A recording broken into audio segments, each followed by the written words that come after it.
This is Trend Following Radio, where great thinking comes alive.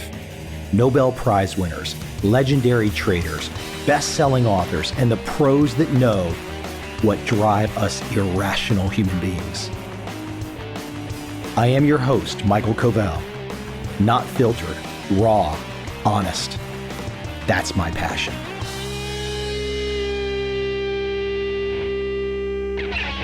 I must admit, I was not familiar with my guest today before I was prepping for this conversation. Call me stupid, call me not so bright, call me out to lunch, call me that I've been living outside the States for too long. Either way, no excuse. I should have known about my guest well in advance of prepping for this conversation. She is Esther Wojcicki, and her book, How to Raise Successful People, Simple Lessons for Radical Results. You just gotta love the word radical. When someone puts radical in the title, I pay attention. But I also pay attention to their backgrounds. Now, Esther teaches journalism at Palo Alto High School. Oh, you don't think that's impressive? Well, that's been her choice. Now, her husband is a quite acclaimed physicist. Her 3 daughters, which really form the inspiration of how she put this book together, her 3 daughters happen to be the CEO of YouTube, the CEO of 23andMe, and her other daughter is a top medical researcher. That is quite the accomplished list of children. Wow, that is one great job. So what we should all be asking, in an age of helicopter parents, in an age of kids kept inside some kind of padded clothing where they can't hurt themselves, what can Esther teach us? Well, the short answer is a lot. You want the long answer? Here you go. I hope you enjoy this conversation with Esther Wojcicki.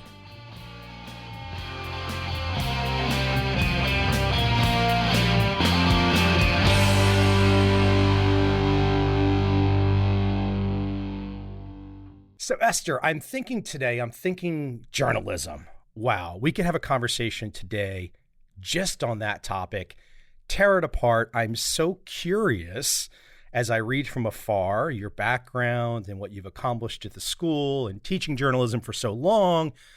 And then I, as a guy who's way outside of America, looking in, observing the last 4 or 5 years in particular, I see this system where there just seems to be people on either side and they're on teams.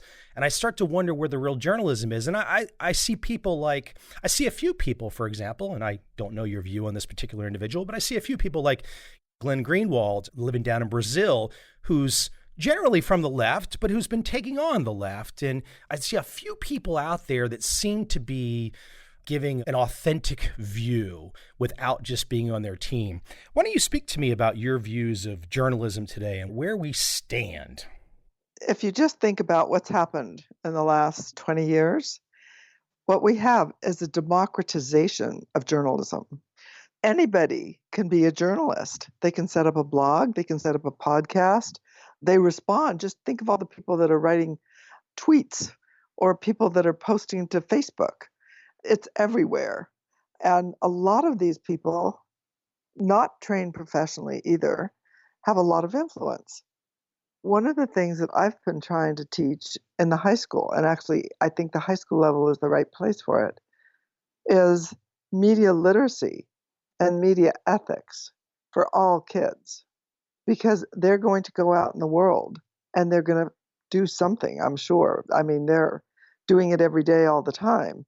So maybe they're using Snapchat. They don't really like Facebook anymore, but they're using something and they're spreading their ideas through some app.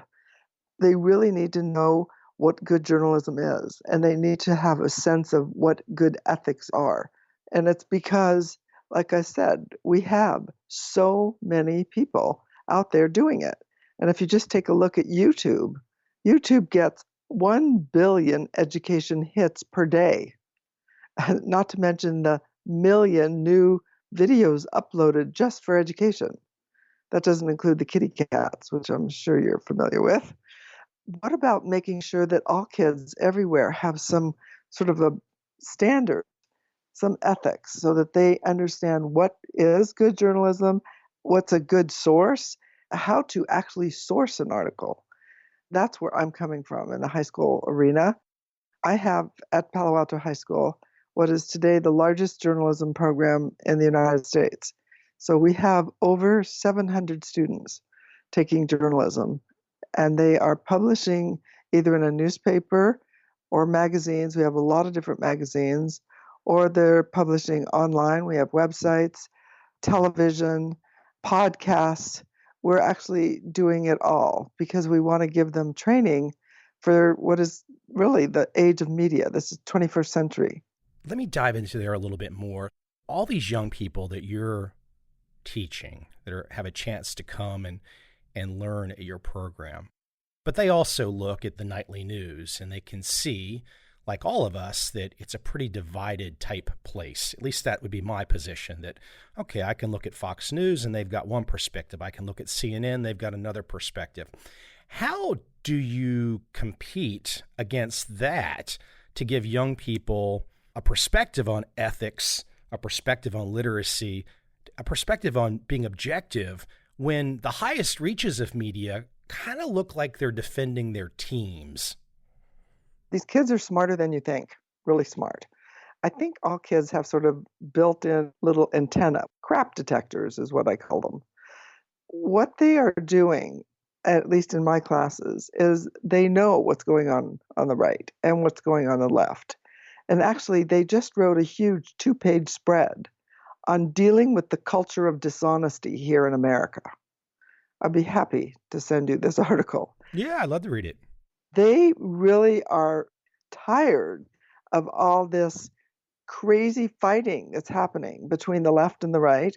They're tired of having to do these drills, lockdown drills. Are you aware that all the kids in the United States have to do that? Is this for the potential shooters? Yes. You're supposed to train all the students in case there's an active shooter on campus. I mean, it's really pretty awful. I just had this conversation with my nephews in the States, and we were talking about what action do you have to take if that happens? Oh, it's awful. You have to bolt the doors, and you have to pile furniture up against all the doors, large numbers of, they show you how to do it. Then you never know whether this is a drill or whether this is real. So you're kind of terrified the whole time. Then you hide in corners and wherever you possibly can hide. In some ways, you're saying to me that, like, okay, Mike, you're asking this question about how do the kids decipher media bias, but you're saying to me also, like, hold on, look at the other things that these kids are having to deal with that you never had to think about. That's right. Yeah, it's a different time. It's a terrifying time. And kids are doing this too. Little kids, all kids, kindergarten through 12th grade. The left and the right, they need to realize what's happening here. This is the future generation. All this fighting, it's like being in a marriage, where the husband and wife are fighting all the time and you can't even think. That's one of the things that we need to stop this and stop attacking other people just because they have different views. Discussion, that's part of that philosophy of mine in the book, Trick. Trust, respect, independence, collaboration, and kindness doesn't exist now. We need to put that back into our lives and into the schools and into our politics. And it's not happening at all. I'm sure you see this with a large group of students in person all the time. The in-person thing is really so key because once you get away to where it's only digital, then people have this different sense that they're not real people. But I find myself, when I'm in the same room with somebody, even if we have different politics, generally we have much more in common than we would ever have not in common. But sometimes it's that digital divide where the people seem so distant and far away, and then everybody gets their gander up, so to speak. But when you're in the same room together, it's a different situation usually. When you're face to face, it's a different situation. I think one of the things that's happening is, we're all playing these video games. Well, at least the kids are playing these video games. And if you look at most of those video games, they're somewhat violent. And you're like shooting this one and shooting that one. And, you win when you shoot as many people as possible. I think that that somehow hardens people, especially online, and it makes them forget that there's somebody human at the other end of that tweet or that other end of that posting that you've done or whatever, because there's a lot of nasty online bullying, and I wonder whether that would really happen in person. I somehow don't think so, because we're all here to try to make life in America better. Both the left and the right have the same goal. So can we work together on this? Media can help you do it, but right now media is fractured. And then also, as you mentioned earlier, it's easier to attack somebody that's online and just appears to be like some kind of a non-entity than it is. You would never do that in person because it's a human being. Speaking of human beings, I think that's probably a great place to shift you, because I could really pick your mind, and I might swing back a little bit to the journalism here a little bit later on. But I really want to talk about raising successful people, because that's ultimately what we're talking about right now. We're already kind of drifting into that space. The title of your book, How to Raise Successful People. Let's talk about you, because you've had a chance to have an interesting opportunity in your life. I think by any measure, outsiders, including me, who was not familiar with your story, outsiders would look at your background, your family, and say, wow, Esther has a pretty good case to be made that she has some experience in raising successful people. You must sometimes just say to yourself, wow, I mean, look, there's always a little bit of luck in things, but obviously you've had a process. You've had a certain way of doing things. And it's not worked just one time or two times. It's worked 3 times for you across 3 daughters. Why don't you tell me how you had the inspiration, the trigger to go down the path to start to write about your experiences and your family? How did that start to happen? Well, it happened for 3 reasons. The first reason is that I had a lot of educators from around the world that were coming to see my classes, and they had a lot of questions like, what are you doing here? Why do you have so many students? And why do they all seem to be so successful? So a lot of observers, and they could come in anytime. I wasn't scheduling, special lessons for them to see. They would just see in the class as it is. Second reason is I had a lot of parents asking me somewhat similar to the question you just posed. What did you do to those 3 girls of yours? How did that happen? And then the third reason that really put me over the edge, and I was like, I'm writing this book, was this epidemic of helicopter parents that have resulted in a whole generation of kids that are afraid to take a risk. So I thought all 3 reasons. It's like, I'm going to write a book and we'll see how it goes. That's the reason that I wrote it. We do have a major problem with the helicopter parents. Actually, what I call it safetyism. What we're trying to do through the whole child's life, starting at birth, is to make sure they are always safe, never unhappy. Always we prepare the road for the child. And by the way, that's an old saying that you don't want to prepare the road for the child. You want to prepare the child for the road. And we are not doing the latter. I've seen this happening in the schools. I've seen this happening with such nervous parents. I decided perhaps there's something I can do to help, because I did just the opposite with my daughters. And I do just the opposite in class. I give the kids many opportunities to fail and many opportunities to iterate. Basically, they write and publish, but those articles that they write, they take a lot of revision. Nobody writes it perfectly to start. And most kids are, whenever they get a paperback, they're afraid of, oh my God, look at all those red marks. I must have gotten a D. And most of the time, teachers put bad grades on the paper. But the way I teach, there are no grades on the paper until you get an A. So you have to keep revising until you get it right. And by the revision process, you learn. Boy, do you learn. Some kids have to revise 10 times, some kids 5 times, some kids 2 times. But by the time they've been in the program for 2.5 years, I can tell you that they do really well. And it's usually after just 2 or 3 revisions. And those are very sophisticated articles. The idea of revising, as somebody who writes, revising does something in my brain that is just, I love the feeling of looking at something and saying, oh my gosh, there's a better way. Oh, wow, I didn't see that. Ooh, let me augment that. Let me strike that. Let me fix that. Oh, I love the feeling. It is so great. The other thing is they worked collaboratively. That's part of my trick model. And what that does is it helps them help each other, not just in the writing process, but in the publishing, in laying out the pages, editing them, publicizing it. And this is a big program with about 10 publications. They all feel like they're part of a big journalism community where they're trying to get important ideas, important to them, to the world. They share it with their parents, you share it with the community members, and all their work is on a website. And the website is there for anybody to read anywhere in the world. So they're very, very passionate about it. And collaboration skill is a very important skill for all kids to develop. Well, actually all people to develop, but especially in today's world, kids need to develop those collaboration skills because what employers are looking for, number one thing, creativity and collaboration. They want people that can do both. You can't have either one of those without practicing. You can't read a book on how to be creative and then be creative. Just like you can't read a book on how to collaborate and then all of a sudden collaborate. You have to do it to learn it. Absolutely, that practice, that deliberate practice. No deliberate practice, it doesn't work. Just like you can't learn to swim by watching someone swim. Otherwise, we would all be great Olympic swimmers because we all watch Olympic swimming.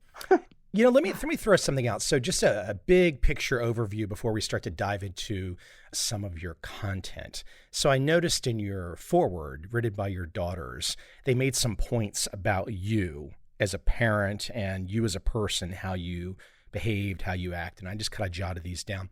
They always had a feeling of independence. Their ideas and thoughts were not dismissed. You did not want people to procrastinate. You did not want your daughters, your family to procrastinate. No whining. You were always trying to break stereotypes, and you loved life and you laughed. I can kind of feel the love, life, and laugh right now. I think the one that really strikes me, and maybe it's my own personal experience, but I look back and I say, wow, if I was in a situation, and my family, they've done okay, and my father's a good guy and all that stuff. He's been quite successful. But I can't say that I grew up in a situation where the idea or the thought, just to put it out there, was often dismissed. And it was more just than a family thing. It was a structural thing. I grew up outside Washington, D.C., a lot of groupthink. But those are novel ways. They might sound simple to everyone listening. Oh, that seems, common sense.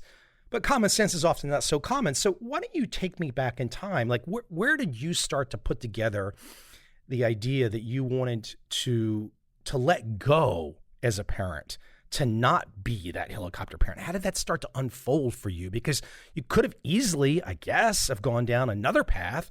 I mean, look, there's a wide-ranging story about your travel, your background, your husband, and all of these different things that made you in the book. But give me a flavor for some of the triggers that put you into this different thinking where so many people want to come learn from you today.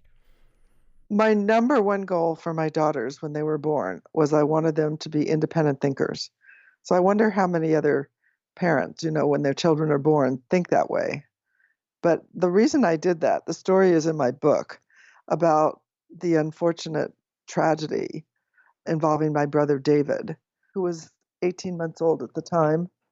And he was playing in the kitchen on the floor with a bottle of aspirin. That was prior to the time that Bayer put safety caps on their aspirin. And he opened it up and he ate a bunch. My mom, being an immigrant and afraid to question authority, she got these instructions from the doctor, who actually clearly hadn't listened to what she asked. He told her to put him to bed and wait to see how he is in a few hours. Well, she put him to bed, and of course, in 2 hours, he was violently ill. So we went to the county hospital where they pumped his stomach, but he was still violently ill. We went from hospital to hospital and then faced rejection because we didn't have proof of payment. And then by the fourth hospital, when they agreed to take him, it was too late and he died. So what that showed me as a child, of course, I didn't know this showed me to me. I wasn't like so smart that I could figure it out. But what it told me as a small child was that I was always going to question authority. I was going to make sure that I knew as much as possible because it seemed to me that if I didn't, it was a life or death situation for me because, you could make that mistake again and listen to somebody in authority who didn't really know what they were saying and didn't know what they were doing. That triggered in me as a mother. When my children were born, I wanted them to learn to be independent thinkers. That was the main thing. So I was teaching them a lot of street smarts. For example, one of the things was how to swim early. They learned how to swim really early at like 12 to 14 months. They could recognize letters, not because I wanted them to read, because I wanted them to know what street signs were. We always read street signs. I wanted to make sure that they never were in a situation where they would believe somebody and not question it. Isn't that crazy for a mother? But at work, it was really important for me. I just wanted them to be able to think. So I spent a lot of time talking to them like they were grown-ups, teaching them about like what kinds of foods you should eat and shouldn't eat. We read a lot of books. The main thing we did for entertainment back then was we went to the library every week and we took out a whole bunch of books and then brought back last week's books. That was just generally the routine. I had this theory early on that children learn the most in the first 5 years, and they learn patterns of behavior. I never read it anywhere. I never saw that any place, textbooks. It turns out is a good philosophy. That 85% of a child's brain is developed by the time they're 5 years old. So I accidentally did that with all three of my daughters. By the way, that's what motivated me to continue that all along, able to question authority, what they were doing, not be afraid of challenging the status quo. Because, like I said earlier, I didn't really think as a child that I was going to, now I'm going to challenge the status quo. I didn't even know the word status quo meant. But it just was a way of approaching life to be as informed as possible. Because if you weren't, then the alternatives weren't very positive. As I listen to you describe the philosophy that you've developed, and if I just think about people that I know, friends, family, associates that I meet, if I had to in my mind say what percentage of the population, whatever population that might be, share the parenting style that you're thinking about, that you're describing, and use it, what do you think that number is? It's low, I'm sorry to say. Because if they did believe in the way that, in my philosophy, they would not do everything for their child. Because when you do all these things for your child, you're basically saying to that child without verbalizing it, I can do it better and let me help you do it. And I'll protect you. You're going to go swimming? Here, don't worry, wear these floaties and I'll be there to take care of you. Or, if you can't today walk down the street by yourself. Children don't do that anymore because the parents, it's the safety thing again. They're so worried about safety that they don't let their children walk down the street. Just think about this. When you go to school today, it's nut-free school, nut-free classrooms. And it's because what percentage of kids are allergic to nuts? Maybe like 5%, 10%, but the whole school is nut-free because something might happen to, I don't know, one or two kids in there, and they can't trust the kid to protect himself in any way. As school is responsible, the teacher's responsible. Do you know how many EpiPens I have in my classroom? And I get all this training. Every year I'm required to have EpiPen training. So in case a student has a problem, these are high school kids. You would think that they would carry around their own EpiPen, but no, the school has to carry it around. That happens on field trips too. I used to take kids to New York City for a week, but now I have to take kids and their EpiPens with them, not to mention the fact that they can't be too far away from me in case they need it. I think the culture of safety has made us all more fearful. Then it's resulted in a generation of kids that are afraid to take a risk. And they're probably right because they haven't been prepared to take a risk. I have to remind people, you are saying this from the perspective of a teacher who's at a popular high school with lots and lots and lots, hundreds of thousands of students over many decades. And you are giving this perspective. You're not just somebody who doesn't have a chance to see this on the ground firsthand every day. You are giving it to me straight because I don't have a chance to live this. So when I hear you say it, it's even more daunting to me. I'm like, oh my gosh, is it really this bad?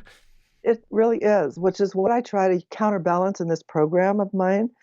I have 7 other teachers. We have hundreds of kids. And what we try to teach these kids, believe in yourself. Get the information. How do you get information today? How do you evaluate the results of a search? Maybe it's not a good website. How do you know that? How do you know the information you got on an interview is credible? Check it, double check it, this kind of thing. And then work together as a team to put this information out for your peers. I mean, they do. What happens in the process of doing this is that they begin to believe in themselves. And by believing in themselves, they then develop this grit because, like, I can do it. I know because I've already done it in this area. I can do it over here too. Yes, I can learn this math because I've learned the process of I have to just do it a few times. Maybe I have to get a little extra help from Khan Academy online, or you never know what it is. But the feeling that you can do it is so important for kids. In most of the public schools today, they really don't get a lot of opportunities to iterate. And the public schools, the testing program is punitive. Of course, if the test counts for a lot, or if an essay counts for a lot, you bet those parents are in there doing it for the kid because they're like, I don't want my kid to fail. I don't want my kid to suffer. The system needs to allow for iteration, mastery. Mastery is really the best way to do it. Projects, working together, collaborate. Some kids will say, I don't really want to work with that kid. I only want to work with these kids. I always say to these kids, you go home and you talk to your mom and dad. And if you tell me that they love everybody that they work with, then that's fine. You don't have to work with them. I have not had a single kid come back and say that. They have to learn to get along with all different ethnicities, all different skin colors, all different ideas, and they do, and they're stronger for it. Once a kid probably has a feeling for grit, has a feeling for their own independent achievement, that child's almost like a superhero because then you stop worrying about some things and you just know internally, I can do this. Oh, I can do it. I might fail, but I can do this. And if I fail, I'll start over. I'll try again. I'll do something else. But I've got like that superhero mentality now. I'm not fragile. You're not fragile. You can do it. You can do it again. You don't have to be mean about it and, rebellious and obnoxious. You're just doing it again. If you just look at the scientists, since I'm married to this high energy particle physicist, they're always making mistakes and then they're starting again from another perspective. Is like, well, maybe this isn't the right way, or maybe we should be doing it this way. They have all these hypotheses and then they do the experiment to see if it works. And sometimes it doesn't. And sometimes it does. Scientific method works in many areas of life.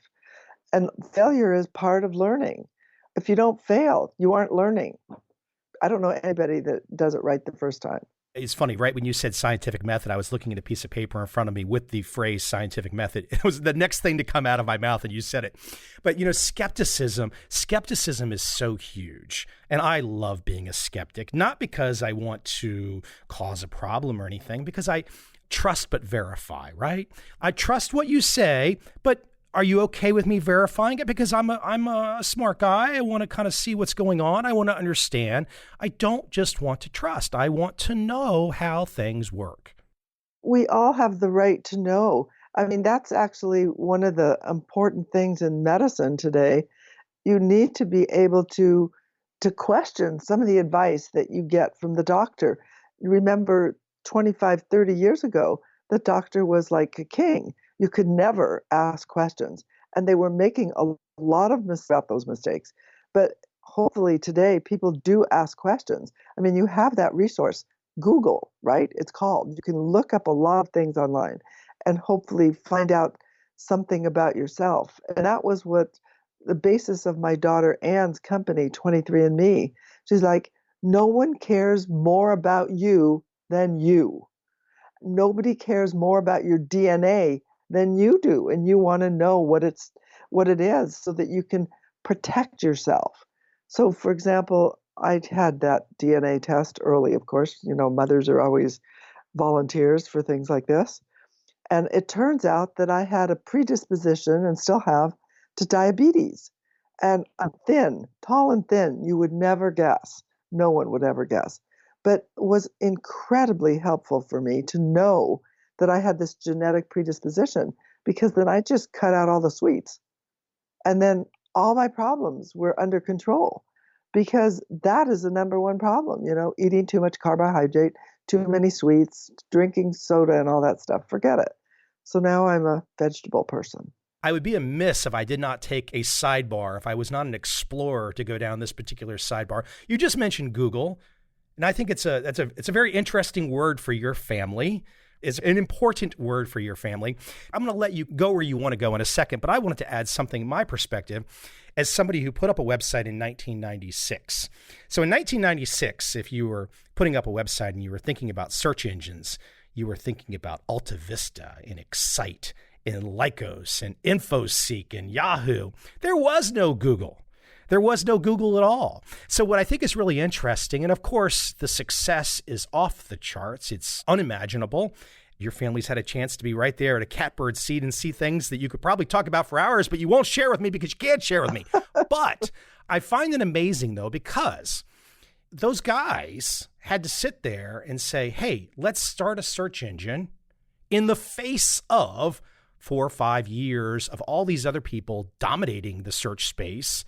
And I still remember exactly how InfoSeek and Alta Vista worked, and they worked quite well. And then all of a sudden, everybody was gone, and there was one guy left standing, and he was like the 10th entrant in the game. And I think a lot of what you're talking about right here is what we're talking about, involving the grit to actually go about and launching a Google. In fact, if I'm not mistaken, the connection is really early on. Was there literally a launching or some usage of space inside your house? So let me just tell you what this was. My daughter, Susan, she bought this beautiful house in Menlo Park, a little too big for her. It was 6 bedrooms, 3 bathrooms. And then she realized after the honeymoon, she had just gotten married, that she needed to do something to help with the payment every month, and it was like, oh my God, suddenly you're faced with this payment, which I think, when you're getting married and you're excited about everything, you somehow forget. So what she did is she looked around to see if there wasn't somebody who wanted to rent her garage, because that would help her make her payment. So you see, this was kind of a dark cloud. She didn't know how to make the payment on her house, but there was a silver lining. So parents need to remember there are silver linings in these dark clouds. And the silver lining was she rented that garage space to Larry and Sergey, and that's where Google was born, in her garage. She realized after watching them for a few months that what they were doing was better than anything else she had used out there. So she quit her full-time job at Intel and joined a startup that had no idea how they were going to make money. None. As a matter of fact, that was one of her jobs, to figure that out. You have to take a risk. How closely at the time were you watching, or was she telling you what's going on? Or I know, look, as a mother, I'm sure you were there had to have been a side of you, even though we're talking now about giving the independence and taking the risks, there had to have been a side of you that was like, oh my gosh, she just got married. She just left Intel. She's got these 2 guys in her garage. Was there a side of you that was ever questioning? I was like, oh my God, let's see. Hopefully we're going to be able to make the payments. But yes, I was there all the time. I was your typical helpful mother. I came over just to see what I could do to help. So of course I saw, There were like tons of computers. There were wires up and down the hallway. I mean, it was like chaos. Also, she didn't realize, I think, when she rented the garage that they were actually going to be there all the time. That's what happens. When you have grit, you're like, oh, it doesn't work. I'm going to stay here and fix it. So like at 3:00 in the morning, they were still there. And then at 7 in the morning, they were there. They were there all the time. They worked all the time. She realized, because she decided, well, they're in my garage, I might as well try this product and see what it's like. As you said, there were a lot of search engines at the time, right? Yahoo, InfoSeek, all these different ones. She used it and she realized these guys have something different. It was amazing. The stuff I couldn't find anywhere else. She took a big risk and she jumped off the Intel ship and decided she was going to be part of the startup world. I didn't really worry. My theory was always that after the age of 14, my influence was limited anyway. So I didn't even try. She was very lucky. It worked out really well. But she was also smart because she also spent a lot of time figuring out how Google should make money. And clearly that worked. The silver lining part is really critical because I've seen this in my life. My life is not unlike Bayesian statistics. I just keep following along to whatever happens. So if a fork in the road comes, I take it. I just keep going along. And I like that strategy, but that strategy of adjusting to new information, that strategy of being accepting to new information, not unlike what your daughter did to join Google, that's very difficult for people because, you get these best laid plans in your mind. You're 14 years old. I will become a doctor. I will do this. I will go to this particular school. I will get this particular grade. Sometimes I think the tunnel vision and the blinders block people off to something new that appears on the horizon. And that new that appears on the horizon could be absolutely amazing, but a lot of people never see it. And then later on in life, I didn't have an opportunity. But maybe you did. You just didn't have your eyes open. That's right. You are afraid to take the opportunity. That's what happens. People can't be afraid to take these opportunities. Sometimes life hands you all kinds of difficult situations, but you have to turn lemons into lemonade. You also have to have a perspective that it's going to work out if you keep working at it and you believe in whatever it is you're doing. That's where the grit comes. And I saw that with my husband and all his experiments. I saw that with the founding of Google. I've seen that with the founding of a lot of other companies here in Silicon Valley. They have a vision, and it looks at least 51% of the time like a really good idea, and then they work at it, and it gets to be better and better. Your main goal is to do something that's somehow going to make the world better or going to somehow help people do something that would be good for them. That's the best thing. You don't do something just because you're trying to make money, because you're going to lose out in that case, because idea is a product or a service or a slice. That was the goal of Larry and Sergey, by the way, to make the world's information searchable for everybody and findable. And that's what they've done. Back in the days when my children were small, I got that information at the library. You mentioned, and I kind of didn't breeze by it, but I wanted to circle back to your acronym TRIC: trust, respect, independence, collaboration, and kindness. And for a moment, I would like to focus on kindness. We've talked a little bit about it, but that is one of those magical things, magical concepts, that if you can figure out how to do it, if you can incorporate it into your life, magic starts to happen. Like, if you're good to people, look, I'm in a Buddhist country right now. Karma is very important to Buddhists. And I think it's a great concept. It's kind of, basically do the right thing and it can come back to you. Do the wrong thing and it can come back to you. We don't necessarily know if there's any technical reason for that, but I think just basically as humans, it gets back to kindness, do the right thing. And being kind to people really can open up amazing doors. But so many times, and I see this a lot, so many times people just, they don't get this kindness concept. And I worry when I come back to America and I spend time in America, I see the horse blinders and I see people being less kind to each other. I don't understand why they don't get this, because I'll tell you, kindness is so important. It makes a kind teacher makes you want to learn. A kind friend makes you want to be friends with somebody. Kindness makes you feel happy about the fact that you have somebody there for you in case there's something that's not going right. We all have difficult times in our life. If we can be kind to each other, it doesn't cost anything. So that's part of the reason why the subtitle of the book is Simple Lessons for Radical Results. Simple. These are really simple. Some people miss it. It's not rocket science. It's down to earth, simple stuff. And just smiling at people, saying hello to people. It makes a huge difference in the store, huge difference. You know, your valet parks your car. You can definitely say thank you and appreciate him, or somebody washes your car, or my housekeeper comes in, or somebody helps carry boxes of whatever that I've managed to put in the car. There's so many ways that we can be kind to each other. It just makes life better for the person who is kind and the person who's receiving the kindness. And it's so true in school because kids do a lot of things that they shouldn't. I'm sure everybody knows what I'm talking about.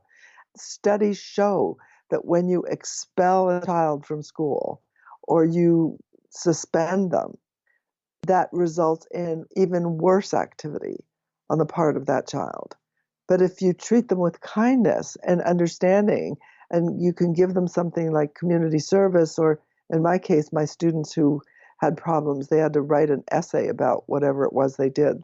I'm forever the journalist. And it worked really well because they reflected on what they did. And that reflection helps them understand someone else's perspective. So I think kindness goes a long way, and we are unfortunately not as aware of it as we should be. And I would like to remind everybody, important in life for everyone. Every religion says it, every single one, from the Middle East to the Far East to Africa, everywhere. Catholics, Jews, Muslims, Buddhists, everybody. Could we please remember what they say? It's probably number one, really. Let me ask one kind of going out question. It's a big picture question just to get people thinking.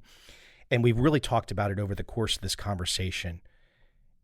I think the thing that I see in your work, and you said it was when I asked you the percent, you said it's a low number.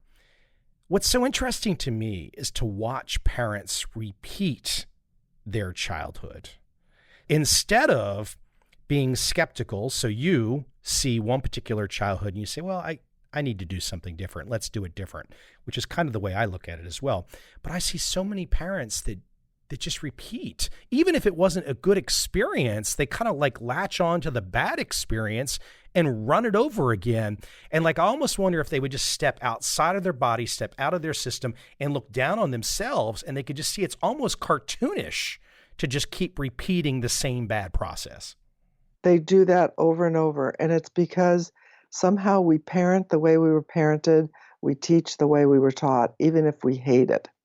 That's one of the things I say in the book. It has to be on the conscious level.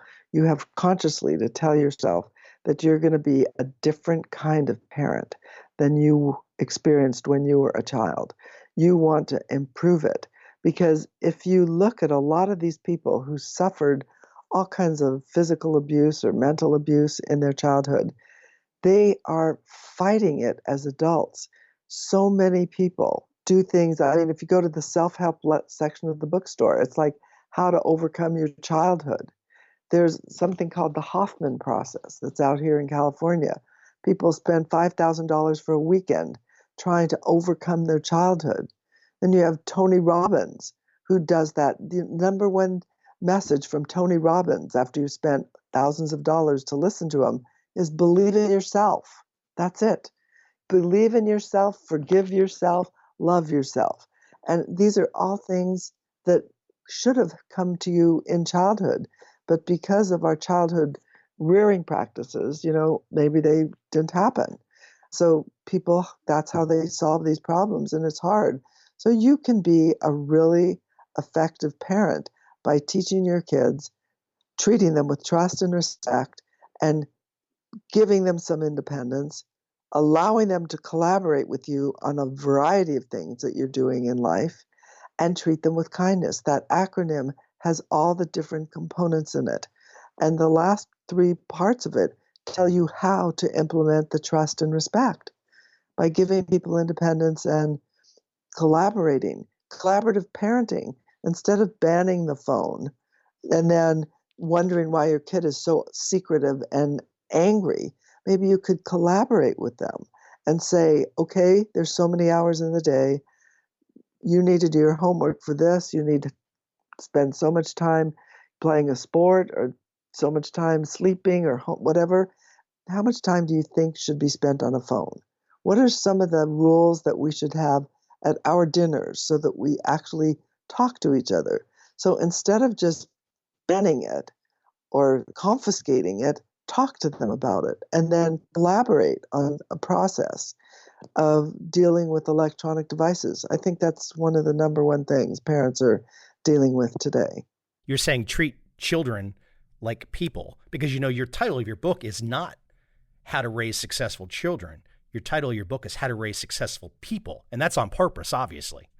That's right. It's on purpose. Your child is a person, and you are there to help nurture that person to grow into the best possible person they can be. Yes, treat your child like a person early on. Very important. Then they'll be open with you. And if you read that introduction my daughters write, they always knew I believed in them. If they made a mistake at school or at home or with a friend, I was always there to support them. And then, okay, that was a mistake. Maybe you should apologize. Let's see what we can do to fix it. But I never punished them because mistakes, as I said, they happen all the time. It's important for people in industry to also realize that because a lot of people make mistakes in the workplace and then they're afraid to tell people, to tell their employer about it. But you should talk about it, discuss it, and say how you're going to improve because everybody wants to do it right. They all want to. They're not trying to do something wrong. Nobody's bent to be, make mistakes all the time. But what's interesting, as you say that, though, you're in a part of the world where the success from Silicon Valley has come from a mindset that says we don't know what's going to be the next home run. So we have to take a lot of swings. And we know in advance when we take these swings, there's going to be a lot of strikeouts. And we keep striking out because we know that if we play this game of swinging and swinging and swinging, we will then come into the home run that we could not predict. And that's a very difficult mindset for people to absorb. And I don't think most people even know that that's how Silicon Valley works or how venture capital works. I think they kind of bypass that understanding that there is a lot of failure to get to the success, to get to the next Google or whatever. That is the atmosphere, the philosophy that permeates all of Silicon Valley. You described it really well. They're striking out all the time. And most of the rest of the world, you're right, they want 100%. They want it all to win. That's just not life. That's not life. Esther, I appreciate you coming on today. The book, How to Raise Successful People, Simple Lessons for Radical Results. I don't know. I love that word radical. It probably says something about you that we've not even explored today to find out how much of a radical you really are. Hey, is there a website we can send people to? Would you like to, beyond Amazon and all that kind of fun stuff? Well, I have two websites. One of them is raisesuccessfulpeople.com, and the other one is globalmoonshots.com. With Global Moonshots, I'm trying to implement moonshot projects for all kids. So worldwide. So within the school system, kids would have 20% of the time or a creative moment or curiosity time, whatever they want to call it, but 20% of the time to work on something that they think is going to make them and make the world a better place. But it can be anything connected with school or with home or with the environment or with nature or with food, anything, because there's so many opportunities out there for kids to work on things that they care about. And we don't let that happen in the schools. So that's what I'm trying to do with my Global Moonshots project. I always tell authors, and I believe you're a first-time author, usually the second book just appears somehow or another. So hopefully in the future, if the second book does appear, hopefully we can have a chat. I really enjoy your perspective. Oh, thank you so much. Yes, there's a second book coming. Oh, I'm a good guess. That's such a good guess, right? Esther, thank you very much for your time today. It's a pleasure, and thank you for including me. I really enjoyed this conversation. Thank you so much.